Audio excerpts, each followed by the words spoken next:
Samantala, paano makukuha ang karapatan bilang mga legal na tagapagmana ng ari-arian? Ano nga ba ang kailangang gawin dito? Yan ang sasagutin ni Attorney JJ Atienza sa Bisig ng Batas.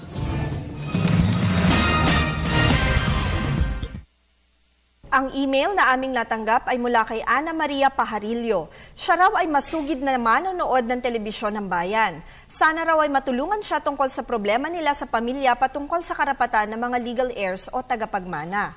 Buhay pa daw ang kanilang mga magulang at 3 sila magkakapatid. Ang kanyang kapatid na lalaki at ang pamilya nito ay kasalukuyang nasa ibang bansa.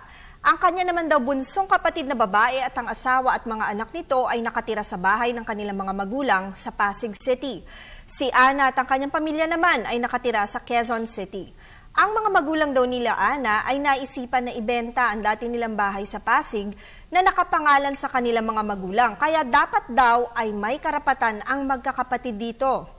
Ang perang nakuha mula sa bentahan nito ay ginamit upang makabili ng panibagong bahay at lupa na ipinangalan daw sa kanilang bunsong babaeng kapatid nang walang pahintulot ni Ana at ng kanilang kapatid na lalaki. Nagulat daw ang kanilang kuya nang malaman nito. Kinausap daw ni Ana ang kanilang mga magulang tungkol dito dahil sa nais niyang malaman kung bakit ipinangalan ng bahay at lupa sa bunsong kapatid na babae, gayong buhay pa naman daw sila at may 2 pang mga anak bukod nga doon sa bunso. Sa madaling salita, in bad faith daw ang kanilang bunsong babaeng kapatid. Palagi daw kasi nitong sinasabi na aalagaan ang kanilang mga magulang hanggang sa huli. Subalit ngayon daw ay nag-iba ang ugali ng kanilang bunso at hindi na iginagalang ang kanilang mga magulang. Hindi na daw nito inaalagaan ang kanilang magulang at madalas iniiwan lamang ang mga ito sa bahay imbis na alagaan na lamang. Sinabi pa daw ng kanilang bunsong kapatid na wala siyang pakialam dahil nasa kanya naman na ang titulo ng bahay at lupa.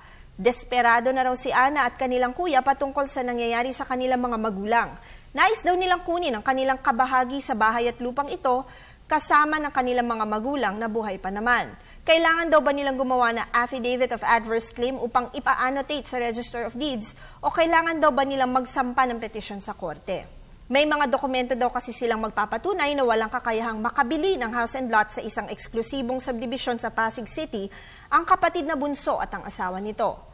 Kailangan daw ng kanyang nanay ng pera para sa pagkain, gamot at check-up, ngunit ayaw daw itong bigyan ng kanilang bunso. Hindi na rin daw nakakakain na masarap ang kanilang mga magulang. Nais na daw ng kanilang magulang na ibenta ang bahay at lupa at paghati-hatian na lamang nilang lahat ang napagbentahan nito. May karapatan daw bang kumontra ang kapatid niya patungkol dito? May karapatan daw ba sila Ana na magpetisyon sa korte upang makuha nila ang kanilang karapatan bilang mga legal heirs? Ana, simple lamang ang sagot sa katanungan mo. Ayon nga sa Article 774 ng Civil Code, sinasabi na ang succession o karapatang magmana ay isang paraan ng paglilipat ng ownership sa kanyang mga naiwan o tagapagmana kapag ang isang tao ay namatay na sa pamamagitan ng isang testamento o di naman kaya ay ayon sa batas. Sa ngayon, dahil buhay pa ang inyong mga magulang, sila ang masusunod kung anong gagawin sa property nila.